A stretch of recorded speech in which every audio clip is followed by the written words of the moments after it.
é fundamental que o Evangelho possa ser refletido para ser melhor vivido. Quando se vive em família, tem-se a perspectiva de que vai se estar estabelecendo uma prática cuja plataforma de orientação é o Evangelho. O Evangelho no lar é esse espaço que não deve ser ritualizado para nós não nos perdermos na aparência, na exterioridade, no culto externo, mas sim é esse espaço interior de intimidade intimista que sugere uma reflexão sobre o vivido. Como a proposta espírita é da ação reflexiva, esse momento do Evangelho no lar, na periodicidade, por exemplo, semanal, ele é o espaço que se abre para refletir sobre a prática da família na perspectiva espírita daquela semana.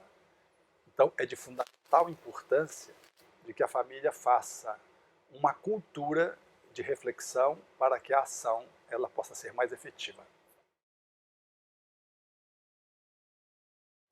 Vivi uma experiência dramática certa feita, onde a família se dividiu sobre uma irmã adotiva que havia se evadido do lar. A metade dos irmãos achava que a minha mãe devia declinar de buscá-la, e a outra metade achava que deveríamos ir ao encontro dela. E a família estava, portanto, nessa perspectiva de separação, e era o dia do Evangelho no lar, quando se deu isso. Era uma situação recorrente e, portanto, dramática, muito dolorosa. Ela dispunha de 11 anos, essa irmã. E quando se abriu o Evangelho no lar, a mensagem veio, era aberta ao acaso, veio benefícios pago com a ingratidão. Após ser lida a mensagem, não houve mais espaço para nenhuma divergência. O Evangelho como que selou o caminho que deveríamos tomar enquanto família. E a minha mãe, com o meu pai, que eram protagonistas da decisão final, apenas confirmaram a sua posição, que era a mesma antes do Evangelho, de buscá-la, porque essa era a missão dela. Então, disse a minha mãe naquela oportunidade: eu não crio os meus filhos para mim, eu os crio para o mundo. Se a ingratidão num dado momento for a resposta, é a escolha deles, mas a escolha de encaminhá-los, essa é minha, e eu não abro mão. E de fato, nós fomos buscar essa irmã, e ela voltou para casa, se alinhou e cresceu conosco. Hoje é uma irmã muito querida, formou-se, e hoje ela cuida da minha mãe, do ponto de vista da convivência familiar, porque mora com a minha mãe.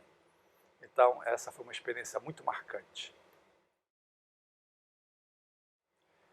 Penso que o Evangelho no lar precisa de menos formalidade e de mais informalidade. Menos preocupação com a estrutura dele e mais ocupação com a intimidade do qual ele se realiza. Às vezes nós nos ocupamos do Evangelho no lar tão preocupados com a pauta, com a organização, que quebramos a espontaneidade de família. O Evangelho no lar é um momento solene, mas de solene intimidade. Então devemos fazê-lo com a seriedade que lhe compete, mas com a alegria que ele sugere, para que os filhos menores, as crianças, tenham no Evangelho no lar uma grande referência de encontro familiar. E, quando chegar na adolescência, eles não oponham tanta resistência que se estabelece o Evangelho no lar.